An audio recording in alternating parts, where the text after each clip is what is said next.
আমার প্রিয় ভাইরা, এগুলো কিন্তু ঘটেছে। আসহাবে উখদুদের ঘটনায় আল্লাহ এগুলাই বলছেন, এগুলো হয়েছে আব্দুল্লাহ বিন তামিরের সাথেও, এবং এভাবে রসুলের সাথেও হয়েছে। আজকে 14টা শতাব্দীর মধ্যে আপনি এমন ঘটনা অনেক পাবেন, এই বর্তমান শতাব্দীতেও এমনটাই হচ্ছে। তাহলে আমাদের শিক্ষা কি এখান থেকে? জালেমদের জন্য শিক্ষা কি? জালেমদের জন্য শিক্ষা হলো, দেখো ঈমানদারদের পিছনের শক্তি হিসাবে আল্লাহ রাব্বুল আলামিন আছেন। আল্লাহ রাব্বুল আলামিন কোরআনের জায়গায় জায়গায় এটা বলছেন, আল্লাহু ওয়ালিয়ুল্লাযীনা আমানু ইখরিজুহুম মিনাজ যুলুমাতি ইলান নূর ওয়াল্লাযীনা কাফারু আউলিয়াউহুমুত তাগুত। আল্লাহ বলছেন ঈমানদারদের অভিভাবক আল্লাহ, আর ওদেরকে বলছেন জালেম মুশরিক তোমাদের অভিভাবক হলো শয়তান এবং তাগুত, কুফরি শক্তি। সুতরাং আল্লাহ রাব্বুল আলামিনের সাথে যুদ্ধে আর যে কোনো অবস্থায় তোমাদের কোনো সফলতা আসবে না। জন্য জালেমদেরকে এটাই বলা। আর এই কারণেই কিন্তু ঘটনায় কি বুঝা গেছে, গত জুমায় আমরা ঘটনা বলছি, ঘটনায় তো আমরা বুঝে গেছে স্বাভাবিক প্রক্রিয়ার ঘটনা, এটাই বোঝা যায়। যখন আব্দুল্লাহ বিন তামিরকে শহীদ করা যায় নাই, শেষ পর্যন্ত উনার কথা অনুযায়ী উনাকে হত্যা করলো, শহীদ করলো, মানুষ সবাই দলে দলে ইসলাম গ্রহণ করলো। এরপরে রাগান্বিত হয়ে জালেম শাসক কি করলো, তাকে আগুনে নিক্ষেপ করলো। তাহলে বাহ্যিকভাবে দেখা গেল কি, সমস্ত মুসলমানদেরকে আগুনে নিক্ষেপ করে শহীদ করে দেওয়া হয়েছে। এখানে বলা তো দরকার ছিল, মুসলমানদেরকে যে শহীদ করে দেওয়া হয়েছিল আগুনে পুড়ে, ওই মুসলমানদের ঘটনা তোমরা স্মরণ করো, মনে করো। কিন্তু আল্লাহ এটা বলেন নাই, আল্লাহ বলছেন পরেরটা। পরে কি হয়েছে, এই আগুন নিয়ন্ত্রণহীন হয়ে পড়লো, এবং এই আগুন মুসলমানদেরকে তো শেষ করেছেই, কিন্তু এই আগুন পরে নিয়ন্ত্রণহীন হয়ে পড়েছে। আগুন আর জালেমরা, এই শাসকরা তাদের সামগ্রিক টেকনোলজি ব্যবহার করে আগুন নিয়ন্ত্রণ করতে ব্যর্থ হয়েছে। অগ্নি নির্বাপক যত ধরনের ব্যবস্থা করা দরকার তা তারা করেছে, ব্যর্থ হয়েছে, আগুন নিয়ন্ত্রণহীন হয়ে পড়েছে, এবং ওই জালেমদেরকেও আগুন গ্রাস করে ফেলেছে।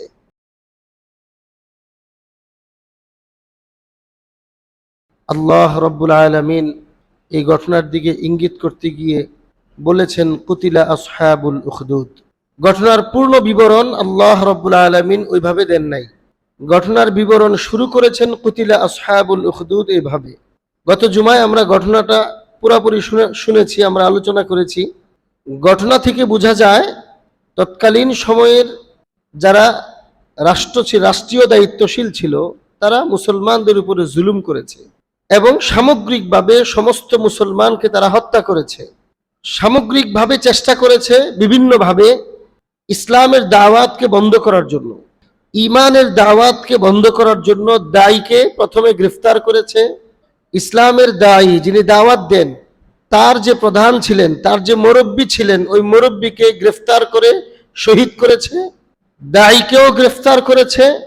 বিভিন্ন লুপ দেখানো হয়েছে যে তোমাকে রাষ্ট্রীয় বড় মর্যাদার পদ দেওয়া হবে। তখনকার সময়ে রাষ্ট্র চলত গণক বা জাদুকরদের পরামর্শ ভিত্তিক। রাষ্ট্রের প্রধান দায়িত্বশীল বা রাষ্ট্রের প্রধানরা গণক বা কোনো জাদুকরের অধীন থেকে তার কথা অনুযায়ী রাষ্ট্র চালাইতো।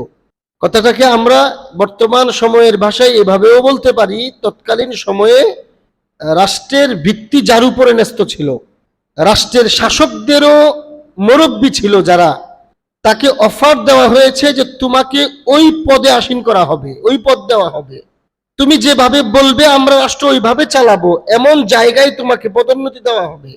সর্বোচ্চ ক্ষমতা অফার দেওয়া হয়েছে, প্রলোভন দেওয়া হয়েছে। কেন? ইসলামের দাওয়াতকে বন্ধ করে দেয়। হযরত ঈসা আলা নবিয়িনা ওয়া আলাইহিস সালাতু ওয়াত তাসলিমের শরীয়ত তখন চলতো। আর আমরা এটা আগেও অনেকবার আলোচনা করেছি। হযরত আদম আলা নবিয়িনা ওয়া আলাইহিস সালাতু ওয়াত তাসলিম থেকে ইসলামের যাত্রা শুরু। সময়ে সময়ে আল্লাহ রাব্বুল আলামিন এক একজন নবী পাঠিয়েছেন। সমস্ত নবীর দাওয়াতের ভিত্তি ইসলামী ছিল, একত্ববাদী ছিল। এক এক সময় এক এক নবী এসেছেন, সময়, পরিবেশ, পরিস্থিতি, রাষ্ট্র, ভূখণ্ড, জাতি, গোত্র, তাদের চাহিদা, তাদের অবস্থা, এই সামগ্রিক দিক বিবেচনা করে আল্লাহ রাব্বুল আলামিন ইসলামের নীতিমালার ক্ষেত্রে, ব্যবহারিক নীতিমালার ক্ষেত্রে কখনো কখনো ভিন্নতা এনেছেন, যাকে শরীয়ত বলা হয়। এক এক সময় এক এক শরীয়ত এসেছে। সেই ইসলামেরই এখনকার এডিশন হলো উম্মতে মুহাম্মদী, মুহাম্মদুর রাসূলুল্লাহর উপরে যে শরীয়ত এসেছে সেই শরীয়ত। এর আগে ছিল ঈসা আলা নবিয়িনা ওয়া আলাইহিস সালাতু ওয়াত তাসলিমের শরীয়ত। ওই সময়ে ঈসা আলাইহিস সালাতু ওয়াস সালামের প্রকৃত অনুসারী মুসলমানদের ঘটনা এটা। একত্ববাদের দাওয়াত, ইসলামের দাওয়াত, এক আল্লাহর দাওয়াত, ইসলামের শান্তির দাওয়াত, সাম্যের দাওয়াত, সমতার দাওয়াত। এই দাওয়াত যখন প্রচার প্রসার করতে শুরু করেছেন, তখন তার উপরে, এই দায়ীর উপরে সামগ্রিক আক্রমণ। দায়ীর যিনি প্রধান, যিনি মুরব্বী, যিনি উস্তাদ, যিনি পীর, উনাকে গ্রেফতার করে শহীদ করা হয়। পরে এই দায়ীকে গ্রেফতার করা হয়, তাকে বিভিন্ন প্রলোভন দেখানো হয়, ক্ষমতার প্রলোভন দেখানো হয়, অর্থের প্রলোভন দেখানো হয়, দুনিয়ার একটা শান্তির পরিবেশ তাকে দেওয়া হবে এরকম অফার দেওয়া হয়, এবং দুনিয়াতে খুব সুন্দর জীবনযাপন করার অফার দেওয়া হয়। এই অফার দেওয়ার পরেও ইসলামের দায়ী যখন তার দাওয়াত দেওয়া বন্ধ করলেন না, ওই অমুসলিম, ক্ষুধাদ্রোহী, রাষ্ট্রীয় দায়িত্বশীল জালেম সরকারের প্রলোভনে তিনি প্রলুব্ধ হন নাই, এবং তার অফারকে তিনি খুশি মনে ফিরিয়ে দিয়েছেন, এবং জালেমের সাথে তিনি আতাত করেন নাই, কম্প্রোমাইজে যান নাই। ঈমান এবং একত্ববাদের সাথে কুফর এবং শিরকের কোনো কম্প্রোমাইজ হন নাই। এটা যখন পুরা হিম্মতের সাথে উনি প্রকাশ করলেন, তো উনাকে শহীদ করার চেষ্টা করা হলো। প্রথমত উনাকে পাহাড় থেকে নিক্ষেপ করে শহীদ করার চেষ্টা করা হলো। আল্লাহ রাব্বুল আলামিন ইসলামের দায়ীকে সেখান থেকে উদ্ধার করলেন, হেফাজত করলেন। কেন? তার ঈমান, তার মনোবল, তার ইখলাস, দাওয়াতের ক্ষেত্রে তার ইখলাস, এবং ঈমানের ক্ষেত্রে তার পরিপূর্ণ ইখলাস, এবং আল্লাহ রাব্বুল আলামিনের উপরে পূর্ণ আস্থা ও বিশ্বাস, এবং দাওয়াতের ক্ষেত্রে তার জীবনপণ যে আগ্রহ, এই সব কিছুর আলোকে আল্লাহ রাব্বুল আলামিন তার মেহনতকে কবুল করে তাকে হেফাজত করেছেন জালেমদের হাত থেকে। এরপরে প্রথমত পাহাড় থেকে ফেলে দিয়ে নিক্ষেপ করে হত্যা করার, শহীদ করার সেই ষড়যন্ত্র যখন বিফলে যায়, তখন এই জালেম আবার তাকে অন্য কৌশলে গ্রেফতার করে সমুদ্রে নিয়ে সমুদ্রের উত্তাল তরঙ্গের মধ্যে ফেলে দিয়ে শহীদ করার দ্বিতীয় যে পদক্ষেপ, সেই পদক্ষেপও তারা ব্যর্থ হয়। আল্লাহ রাব্বুল আলামিন হেফাজত করেন। এই যে এক একটা ধাপ, এগুলো আজকে আল্লাহ কুরআনে ঘটনাগুলো কেন শোনাইলেন আমাদের জন্য? এর কি কারণ? আমি গত জুমায়ও বলছি, আগেও অনেক ঘটনা বলতে গিয়ে বলেছি। আল্লাহ রাব্বুল আলামিন ঐতিহাসিক ঘটনাগুলো আমাদেরকে কেন শোনান? কুরআনুল কারীম কি নাউজুবিল্লাহ কোনো গল্পের বই? নাউজুবিল্লাহ কুরআনুল কারীম কি কোনো উপন্যাস? না তো। তাহলে আল্লাহ গল্প আমাদেরকে শোনান কেন? আল্লাহ ঘটনা আমাদেরকে শোনান কেন? এই জন্য শোনান যে আমাদেরকেও সেখান থেকে শিখতে হবে, আমাদেরকেও সেখান থেকে শিখতে হবে। দুনিয়াতে আল্লাহ রাব্বুল আলামিন মানব জাতি হিসাবে আমাদেরকে পাঠিয়েছেন। একদম আদম আলাইহিস সালাম থেকে নিয়ে আজকে পর্যন্ত এবং কিয়ামত পর্যন্ত মানুষের ধরন, চিন্তা, চেতনা, আবেগ, আগ্রহ, অনুভূতি সবই একরকম, মানবীয় আচরণগুলো সবই একরকম। সুতরাং তখনকার সময়ের জালেমদের যে আগ্রহ, যেই চাহিদা, যেই মনোবল, যে ইচ্ছা, যে আবেগ, এখনকার জালেম ওই মানুষই তো, মানব জাতিই তো। তাদের যদি ক্ষমতার লোভ থাকে, আজকের জালেমদেরও ক্ষমতার লোভ থাকবে। তারা যদি ক্ষমতার জন্য কাউকে আঘাত করতে চিন্তা করে না, তাহলে আজকের জালেমদের এমনই হবে। তারা যদি ক্ষমতার জন্য, নিজের রাজত্বের জন্য, নিজের অর্থনৈতিক উন্নতির জন্য, নিজের ক্ষমতার জন্য, বা নিজের স্বার্থে, নিজের লোভে যদি নারী, শিশু, বৃদ্ধকে হত্যা করে অন্য মানুষের রক্ত দিয়ে তারা রক্তাক্ত হতে, এটাকে তারা কিছু মনে করে না, তাহলে আজকের জালেমদের চিন্তাও এমনই হবে। এই অবস্থাগুলো আল্লাহ শোনাচ্ছেন ঘটনার মাধ্যমে। নাউজুবিল্লাহ কোনো গল্পের স্বাদ উপভোগ করার জন্য গল্পের বই হিসাবে কোরআনে আল্লাহ কখনো গল্প বলেন না। হে আমার প্রিয় ভাইয়েরা, এজন্য আজকে আমাদেরকে যেন চিন্তা করতে হয়। কারণ কি? কারণ তখনকার সময়ে যেমন মুসলিম এবং অমুসলিম ছিল, আজকেও থাকবে। মুসলমানদের শত্রু যেমন ছিল, আজকেও মুসলমানদের শত্রু থাকবে যদি মুসলমান থাকে। তখনকার সময়ের মুসলমান ছিল, মুসলমানরা একত্ববাদের দাওয়াত দিয়েছে, একত্ববাদের উপরে প্রতিষ্ঠিত ছিল। যদি আজকেও মুসলমান দুনিয়াতে থাকে, আজকে বলতে কোরআন যখন যার সামনে কোরআন থাকবে, এই কোরআন কিয়ামত পর্যন্ত থাকবে, প্রতি যুগে প্রতি মুহূর্তে এই কোরআন যখন যে পড়বে তাকেই উদ্দেশ্য করে কোরআন বলছে, তুমি যদি মুসলিম হও তাহলে ওই সময়ে যখন আসহাবুল উখদুদ বলা হয় এই ঘটনাকে, আসহাবুল উখদুদের ঘটনা যখন আমি পড়ব, কুতিলা আসহাবুল উখদুদ যখন আমি তেলাওয়াত করব, তখন কেমন জানি কোরআন আমাকে এইভাবে বলে, আসহাবুল উখদুদে এক পক্ষে ছিল মুসলমান ও ইমানদার, আর এক পক্ষে ছিল মুশরিক এবং ক্ষমতাসীন জালেম। আজকে তুমি এই কোরআন তেলাওয়াত করছো, এই আয়াত তেলাওয়াত করছো, এর অর্থ হলো তুমি যদি মুসলমান হও তাহলে তোমার বিপক্ষে জালেম ক্ষমতাসীন মুশরিক সরকার থাকবে।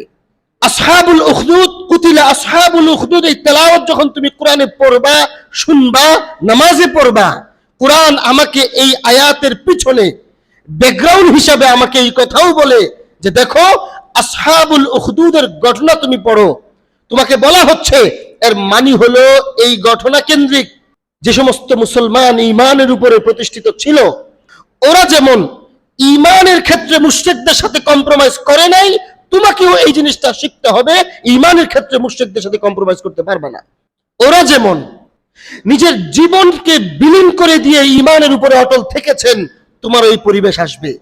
ওই যে ঘটনা তোমাদেরকে বলছি, ওই ঘটনায় ঈমানের দায়ী, ইসলামের দায়ী, একত্ববাদের দায়ী, যিনি ঈমান ও ইসলাম ও একত্ববাদের দাওয়াত, নবীওয়ালা দ্বীন ও ইসলাম ও শরীয়তের দাওয়াত এবং শরীয়তের একটি বিধানকে জাতির সামনে উপস্থাপন করেছেন, এবং এর বিপরীতে জালেম ক্ষমতাসীন সরকার এবং মুশরিকদের ঐক্যবদ্ধ শক্তি তাকে একটাই কথা বলেছে যে তুমি ঈমান ও ইসলাম এবং একত্ববাদের দাওয়াত থেকে ফিরে আসো, তোমাকে সবকিছু দেওয়া হবে। আজকে তোমাকেও বলা হবে, তোমাকে ক্ষমতা দেওয়া হবে। যেভাবে ওই বালককে এই কথা বলা হয়েছিল, তাফসীরের কিতাবে আসছে, ওনার নাম ছিল আব্দুল্লাহ বিন তামের। আব্দুল্লাহ বিন তামেরকে যেভাবে ক্ষমতার লোভ দেখানো হয়েছিল, তুমি যদি ইমানদার মুসলমান এবং বিশেষ করে দাঈয়ে ইসলাম হও, ইসলামের দাওয়াত দেওয়ার মিশনের যদি তুমি একজন কর্মী হয়ে থাকো, তাহলে তোমাকেও প্রলোভন দেখানো হবে, বলা হবে, তোমাকেও এই কথাই বলা হবে যে তোমাকে ক্ষমতা দেওয়া হবে, তোমাকে দুনিয়ার আরাম আয়েশের জীবনযাপনের সামগ্রিক ব্যবস্থা তোমাকে দেওয়া হবে, তোমাকে আমরা আমাদেরও মুরব্বী বানিয়ে ফেলবো। প্রিয় ভাইয়েরা, এগুলো রুলিং হয়, ঘটনা একটার পরে একটা, সময়ের পরিবর্তনে একই ঘটনা বারবার ঘটে। ঠিক এই ঘটনাটাই কিন্তু এই আসহাবুল উখদুদের ঘটনার ঠিক ৮০-৮৫ বছর পর, এই ঘটনার প্রায় ১০০ বছর পর, ৭০ বছর পরে তো নবীজি দুনিয়াতে এসেছেন, ৪০ বছর পরে রসুল নবী হিসেবে পরিচিতি লাভ করেছেন, তাহলে ৭০ আর ৪০ ১১০ বছর, ১১০ এই আসহাবুল উখদুদের ঘটনার ১১০ থেকে ১৫ বছর পরে ঠিক এই ঘটনাটা আবার মক্কায় ঘটেছে। মুহাম্মদুর রাসূলুল্লাহ লা ইলাহা ইল্লাল্লাহর দাওয়াত দিয়েছেন, যেমন আব্দুল্লাহ বিন তামের রসুলের দুনিয়াতে আসার ৭০ বছর আগে লা ইলাহা ইল্লাল্লাহর দাওয়াত দিয়েছিলেন। যেভাবে আব্দুল্লাহ বিন তামেরকে গ্রেফতার করা হয়েছে, আব্দুল্লাহ বিন তামেরকে দাওয়াত থেকে বাধা প্রদান করা হয়েছে, তাকে সামগ্রিকভাবে, শারীরিকভাবে, মানসিকভাবে টর্চারিং করা হয়েছে, ঠিক এই ঘটনার ১১০-১৫ বছর পর মুহাম্মদুর রাসূলুল্লাহ যখন মক্কার অলিতে গলিতে লা ইলাহা ইল্লাল্লাহ দাওয়াত, একত্ববাদের দাওয়াত প্রচার শুরু করলেন, রসুলের বিরুদ্ধাচরণ হলো ওই সিস্টেমেই। জালেমও একই রকম, মুসলমানদের চিন্তা চেতনাও যেমন একত্ববাদের দাওয়াতে একই রকম থাকে, তো জালেমদের চিন্তাও একই রকম। মক্কায় রসুলের বিরুদ্ধাচরণ হলো, রসুলকে বিভিন্নভাবে গালাগাল করা হলো, নাউজুবিল্লাহ, রসুলকে শারীরিক মানসিক টর্চারিং করা হলো, কষ্ট দেওয়া হলো, এবং একটা সময় পরে আল্লাহর রসুলকে ওই কথাই বলা হলো যে তুমি চাইলে আমরা তোমাকে আমাদের নেতা বানায় ফেলি, তুমি চাইলে দুনিয়ার সমস্ত সম্পদের ঢের তোমার সামনে আসবে, তুমি চাইলে আরবের সবচেয়ে সুন্দরী সুশ্রী নারীদেরকে আমাদের নবী মুহাম্মদুর রাসূলুল্লাহ সাল্লাল্লাহু আলাইহি ওয়া আলিহি ওয়াসাল্লামের সামনে মুশরিকরা ঈমানের দাওয়াতের ক্ষেত্রে তাদের সাথে কম্প্রোমাইজে যাওয়ার জন্য এই প্রলোভনগুলো দেখানো হয়েছে। মুহাম্মদ তুমি যদি চাও আমরা আমাদের নেতৃত্ব তোমার হাতে তুলে দিব, আমাদের নেতৃত্ব তোমার হাতে তুলে দিব। আমরা যদি এখন নেতৃত্বের আসনে থাকি, ঠিক আছে, আমাদের সরপুরুস্তে আলা, আমাদের প্রধান নেতৃত্ব তোমাকে বানিয়ে দেব, তোমার কথা মতোই আমরা চলবো, তুমি শুধু এক আল্লাহর দাওয়াত থেকে ফিরে আসো। মুহাম্মদ তুমি যদি চাও আরবের সমস্ত ধন ভান্ডার তোমার পায়ের কাছে নিয়ে আসবো, তোমার অর্থ কেমন দরকার, কতটুক দরকার, সামগ্রিক অর্থ তোমার সামনে তুলে ধরবো, তোমার কি লাগবে তুমি নাও। দুনিয়াতে এগুলোই তো, ক্ষমতা, অর্থ, আরেকটা হলো নারী। আল্লাহর রসুলের সামনে নারীর প্রলোভন এইভাবে দেখানো হয়েছে, মুহাম্মদ তুমি শুধু পছন্দ করবা, তুমি শুধু পছন্দ করবা, তুমি শুধু বলবা যে এই বংশের এই মেয়েটা আমার পছন্দ হয়, আরবের না দুনিয়ার যে কোনো জায়গার তোমার পছন্দের নারী তোমার পায়ের কাছে নিয়ে আসবো আমরা। একই ঘটনা আব্দুল্লাহ বিন তামিরকে এগুলাই বলা হয়েছিল, আল্লাহ রসুলকেও এই প্রলোভনই দেখানো হয়েছে। আব্দুল্লাহ বিন তামির, আল্লাহ কোরআনে বলেন, ঘটনার ইঙ্গিত এভাবে করেছেন যে আব্দুল্লাহ বিন তামির ঈমানের দাওয়াতের ক্ষেত্রে মুশরিকদের সাথে কম্প্রোমাইজে যায় নাই, ক্ষমতার লোভে দাওয়াতকে বন্ধ করেন নাই, অর্থের লোভে দাওয়াত বন্ধ করেন নাই, দুনিয়াতে লাক্সারি লাইফস্টাইল যা দেওয়া হবে এই অফারকে তিনি গ্রহণ করেন নাই, দুনিয়ার কষ্টের জিন্দেগিটাকে গ্রহণ করে নিয়েছেন, ঈমানের সাথে মুশরিকদের কোনো কম্প্রোমাইজে তিনি যান নাই। ঠিক ওই ঘটনার 110-15 বছর পরে মুহাম্মদুর রাসূলুল্লাহ সাল্লাল্লাহু আলাইহি ওয়া আলিহি ওয়াসাল্লাম একদম তাদের সাথে কোনো কম্প্রোমাইজে যান নাই। রাসূল এটাই বলে দিয়েছেন, আরে দুনিয়ার এগুলো তো আমাদের কাছে একদম তুচ্ছ, যা তোমরা দিতে পারবে, তোমরা চাইলে দিতে পারবে আমাকে, তোমরা যা যা আমাকে আমার সামনে উপস্থাপন করেছো এগুলা তোমরা চাইলে দিতে পারবে, কিন্তু এমন কিছু জিনিস আছে যেগুলো তোমাদের সাধ্যের অতীত, তোমরা চাইলেও পারবে না, ওইগুলাও যদি তোমাদের সাধ্য অনুযায়ী হয়ে যায় এবং সেগুলাও যদি তুমি দিতে পারো, আকাশের চাঁদ যদি সেখান থেকে নিয়ে এসে আমার সামনে উপস্থাপন করতে পারো, আকাশের চাঁদ এবং সূর্যকেও যদি আমার সামনে আনতে পারো, যা সম্ভব নয়, কিন্তু এই দুঃসাধ্যও যদি তোমাদের সম্ভব হয়ে যায় আর এগুলাও যদি আমার কাছে এনে দাও, এরপরেও রাসূল বলেন তোমাদের সাথে ঈমান এবং কুফরের কোনো কম্প্রোমাইজ হবে না, আমি আমার দাওয়াত দিব, তোমরা কি করবা করো। হ্যাঁ আমার প্রিয় ভাইরা, ঘটনা আসহাবুল উখদুদের 110 বছর পরে আবার এই ঘটনা, আল্লাহ রসুলের এই ঘটনার পরে আজকে পর্যন্ত প্রায় 1450 বছর, 1445 হিজরি, 1450 বা 1500 বছর, প্রায় এই এত বছর, শতাব্দী পর শতাব্দী, প্রায় 14টা শতাব্দী অতিবাহিত হয়েছে। এই 14টা শতাব্দীতে আপনি এই ধরনের ইতিহাস অনেক খুঁজলে পাবেন।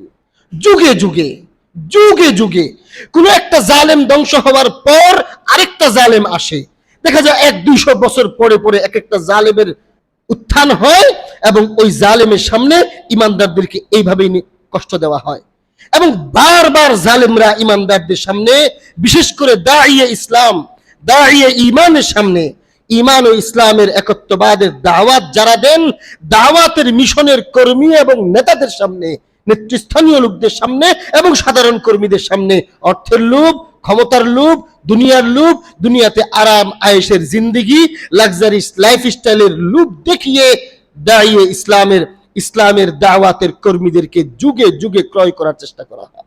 হ্যাঁ আমার প্রিয় ভাইয়েরা, আল্লাহ রাব্বুল আলামিন এই ঘটনা আমাদেরকে এই জন্যই শোনান, গল্পের মজা নেওয়ার জন্য নয়, এখান থেকে শেখার জন্য।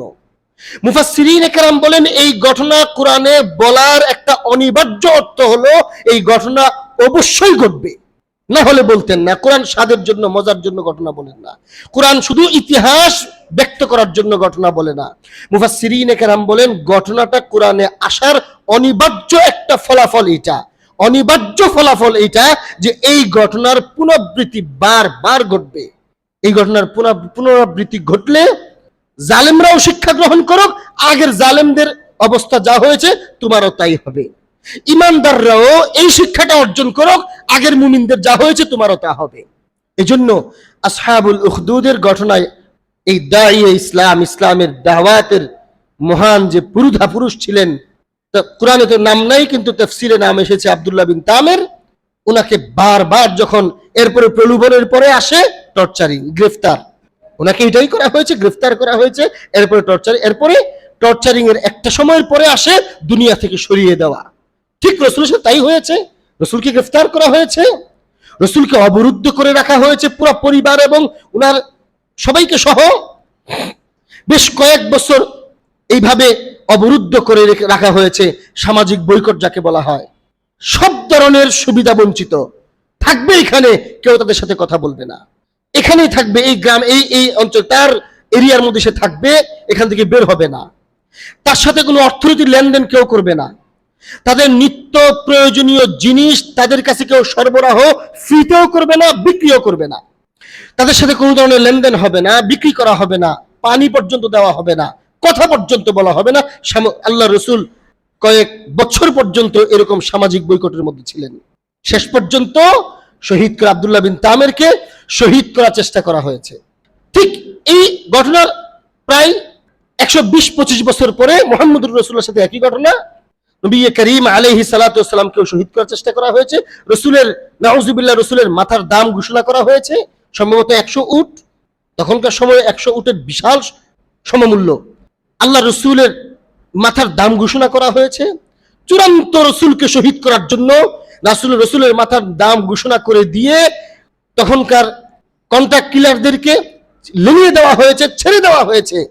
পুরস্কারের আশায় এক একজন হত্যাকারী ছড়ায় পড়ছে মক্কার মধ্যে। আল্লাহ রাব্বুল আলামিন এই জায়গা থেকে রসুলকে উদ্ধার করেছেন, যার কারণে হিজরতের ঘোষণা হয়েছে, হিজরতের নির্দেশ দেওয়া হয়েছে।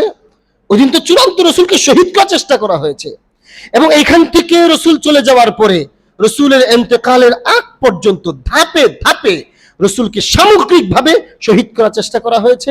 কখনো জাদু করা হয়েছে, কখনো বিষ পান করানোর চেষ্টা, বিষ খাওয়ানোর চেষ্টা করা হয়েছে।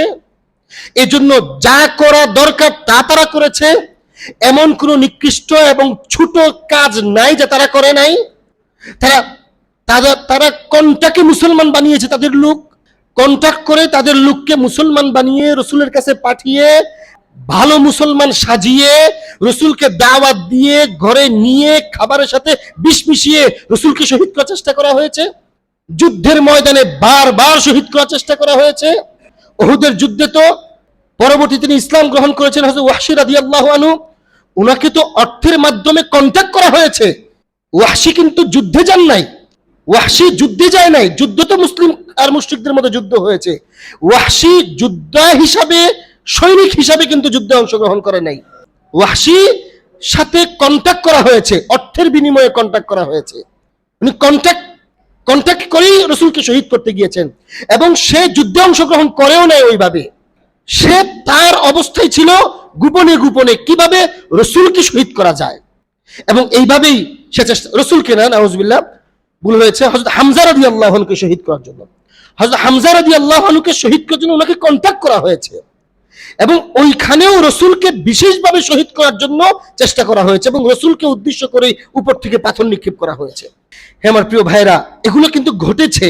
আসহাবে উখদুদের ঘটনায় আল্লাহ এগুলোই বলছেন, এগুলো হয়েছে আব্দুল্লাহ বিন তামেরের সাথেও, এবং এভাবে রসুলের সাথেও হয়েছে। আজকে 14টা শতাব্দীর মধ্যে আপনি এমন ঘটনা অনেক পাবেন, এই বর্তমান শতাব্দীতেও এমনটাই হচ্ছে। তাহলে আমাদের শিক্ষা কি এখান থেকে? জালেমদের জন্য শিক্ষা কি? জালেমদের জন্য শিক্ষা হলো, দেখো ঈমানদারদের পিছনের শক্তি হিসাবে আল্লাহ রাব্বুল আলামিন আছেন। আল্লাহ রাব্বুল আলামিন কোরআনের জায়গায় জায়গায় এটা বলছেন, আল্লাহু ওয়ালিয়ুল্লাযীনা আমানু ইখরিজুহুম মিনাজ যুলুমাতি ইলান নূর ওয়াল্লাযীনা কাফারু আউলিয়াউহুমুত তাগুত। আল্লাহ বলছেন ঈমানদারদের অভিভাবক আল্লাহ, আর ওদেরকে বলছেন জালেম মুশরিক তোমাদের অভিভাবক হলো শয়তান এবং তাগুত, কুফরি শক্তি। সুতরাং আল্লাহ রাব্বুল আলামিনের সাথে যুদ্ধে আর যে কোনো অবস্থায় তোমাদের কোনো সফলতা আসবে না। জন্য জালেমদেরকে এটাই বলা। আর এই কারণেই কিন্তু ঘটনায় কি বোঝা গেছে, গত সময় আমরা ঘটনা বলছি, ঘটনায় তো আমরা বুঝে গেছে স্বাভাবিক প্রক্রিয়ার ঘটনা, এটাই বোঝা যায়। যখন আব্দুল্লাহ বিন তামিরকে শহীদ করা যায় নাই, শেষ পর্যন্ত উনার কথা অনুযায়ী উনাকে হত্যা করলো, শহীদ করলো, মানুষ সবাই দলে দলে ইসলাম গ্রহণ করলো। এরপরে রাগান্বিত হয়ে জালেম শাসক কি করলো, তাকে আগুনে নিক্ষেপ করলো। তাহলে বাহ্যিকভাবে দেখা গেল কি, সমস্ত মুসলমানদেরকে আগুনে নিক্ষেপ করে শহীদ করে দেওয়া হয়েছে। এখানে বলা তো দরকার ছিল মুসলমানদেরকে যে শহীদ করে দেওয়া হয়েছিল আগুনে পুড়ে, ওই মুসলমানদের ঘটনা তোমরা স্মরণ করো, মনে করো। কিন্তু আল্লাহ এটা বলেন নাই, আল্লাহ বলছেন পরেরটা। পরে কি হয়েছে?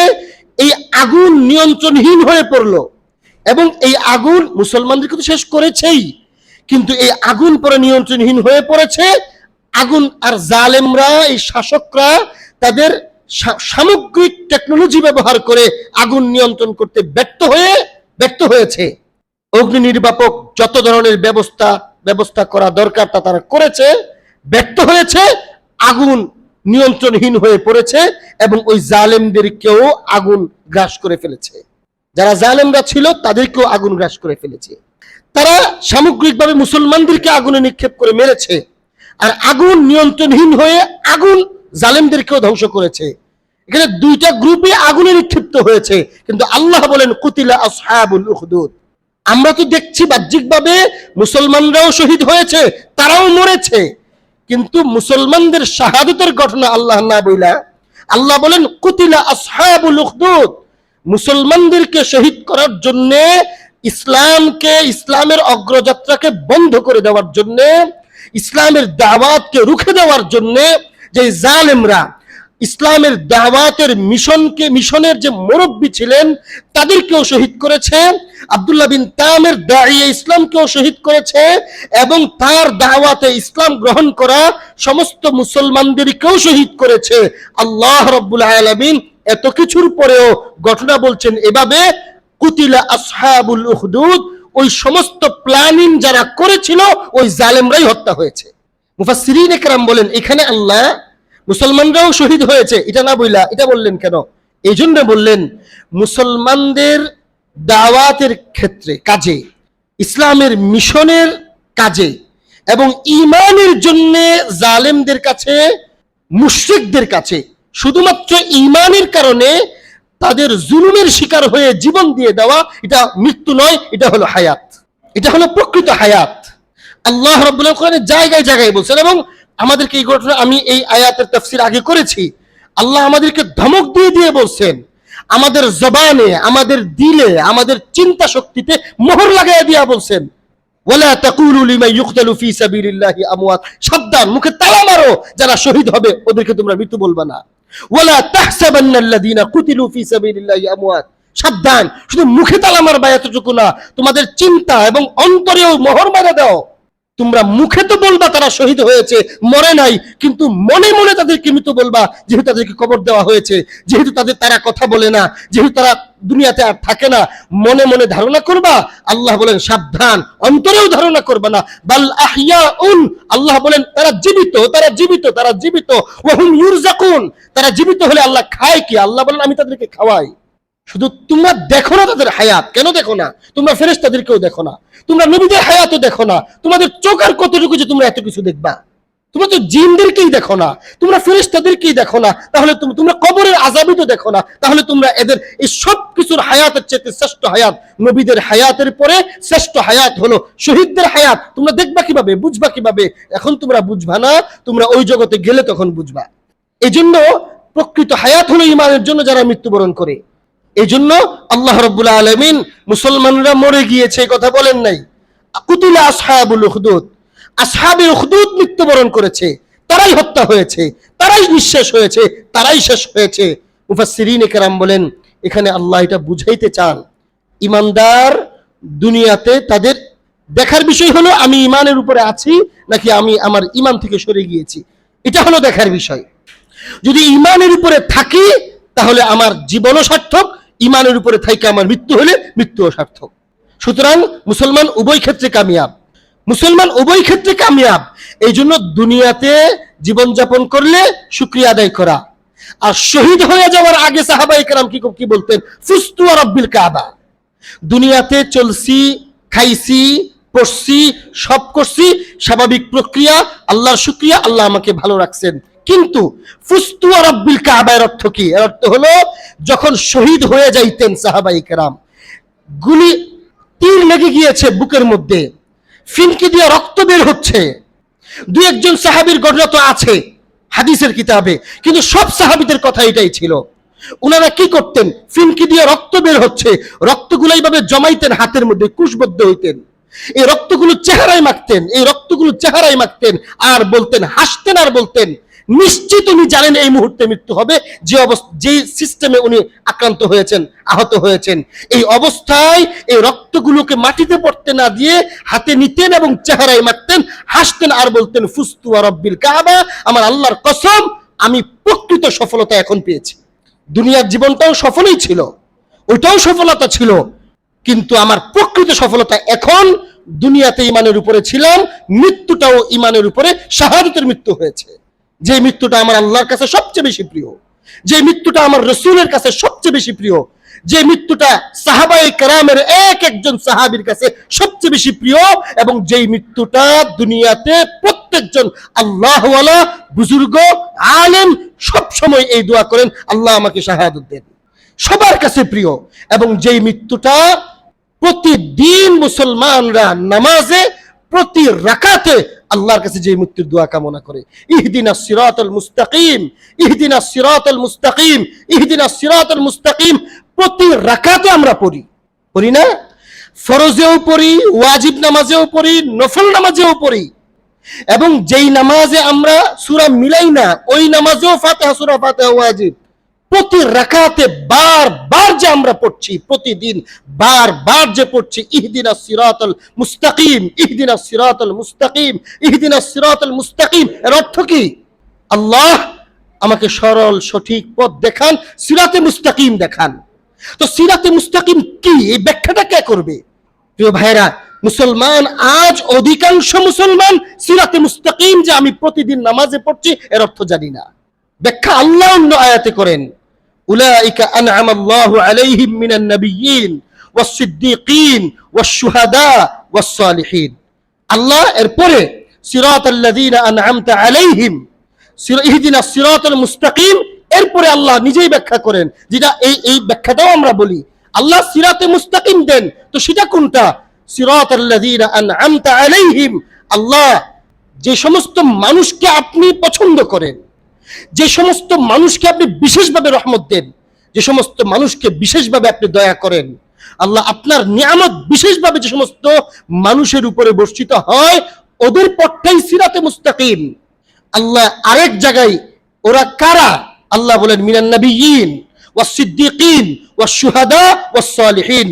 আল্লাহ রাব্বুল আলামিন যাদের উপরে বিশেষভাবে রহমত বরকত নাজিল করেন, আল্লাহর সবচেয়ে প্রিয় মানুষ, মানুষের শ্রেণীতে যাদের মতো হওয়ার জন্য আল্লাহ আমাদেরকে দোয়া শিখাইছেন, এবং যেই দোয়াটা আমরাও পড়ি, সমস্ত ওলি আল্লাহরা পড়েন, সমস্ত সাহাবায়ে কেরাম পড়েছেন, এমনকি খুদ রাসূল করিম সাল্লাল্লাহু আলাইহি ওয়া আলিহি ওয়াসাল্লাম নিজেও যেই দোয়া পড়ছেন, আল্লাহ আমাকে ওদের মতো বানান। ওরা কারা? আল্লাহ বলেন, ওরা চার শ্রেণীর মানুষ। এক শ্রেণী হলো আম্বিয়া আলাইহিমুস সালাওয়াতু ওয়াত তাসলিম, যাদেরকে আল্লাহ নবুয়ত এবং রিসালাত দিয়ে পুরস্কৃত করেছেন, সম্মানিত করেছেন, নবী এবং রাসূলদের শ্রেণী। দ্বিতীয় হলো ওয়াসিদ্দিকিন, বিশেষ উম্মতে মুসলিমার একটা শ্রেণী হলো যাদেরকে আল্লাহ রাব্বুল আলামিন বিশেষ দয়া করেন, ওদেরকে সিদ্দিক বলা হয়, ব্যাখ্যা সময় নাই আজকে।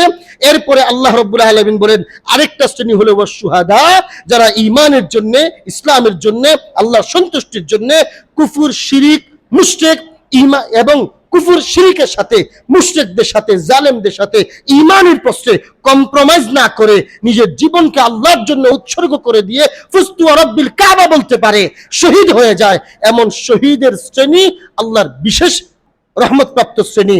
3 আর 4 নম্বর হলো ওয়াস সালিহিন, এবং উম্মতের নেককার শ্রেণী। এগুলার ব্যাখ্যা আছে, কিন্তু আমি আমার আজকের কথার সাথে সম্পৃক্ত হলো যে 4 শ্রেণীর মানুষের মতো হওয়ার জন্য প্রতিদিন আমরা সূরা ফাতিহায় দোয়া করি। এই 4 শ্রেণীর এক শ্রেণী হলো যারা আল্লাহর জন্য শহীদ হয়। এই ঘটনায় আল্লাহ রাব্বুল আলামিন ঈমানদারদেরকে এটাই শিখান, পেরেশানির কিছু নাই, পেরেশানির কিছু নাই। যদি এটা অনিবার্য ফলাফল, যদি তুমি ঈমানের উপরে থাকো তোমার বিপদ আসবে, যদি তুমি ইসলামের উপরে থাকো তোমার বিপদ আসবে। কারণ কুফর থাকবে দুনিয়াতে, ঈমান তোমার মধ্যে থাকলে কুফর তোমাকে ধাক্কা দিবে, ঈমান থাকলে শিরিক তোমাকে ধাক্কা দিবে, যদি ঈমান অন্তরে থাকে। সুতরাং নিরাপদ কোনো মুসলিম দুনিয়াতে থাকতে পারে না। এমন না যে আমি মুসলিম কিন্তু শিরিক আমাকে আঘাত করে না, কুফর আমাকে ধাক্কা দেয় না, এমনটা হবে না। যখন ইসলাম প্রতিষ্ঠিত হয়ে যাবে, যখন খিলাফা আলা মিনহাজুন নবুওয়া প্রতিষ্ঠিত থাকবে, যখন মুসলমানরা এক খিলাফতের অধীনে থাকবে, তখন মুসলমানরা তুলনামূলক নিরাপদ থাকবে। কিন্তু আজকের দুনিয়াতে একজন মুসলমানের এমন ভাবা উচিত নয়, এবং এটা কোরআন সুন্নাহর খেলাফ ভাবা জায়েজই হবে না যে আমি ইমানদার কিন্তু আমার কোনো বিপদ নাই, আমি মুসলমান আমার ইসলামের উপরে কোনো আঘাত আসবে না, আমি ইমানদার আমার ইমানের উপরে আঘাত আসবে না। না, এটা হতেই পারে না।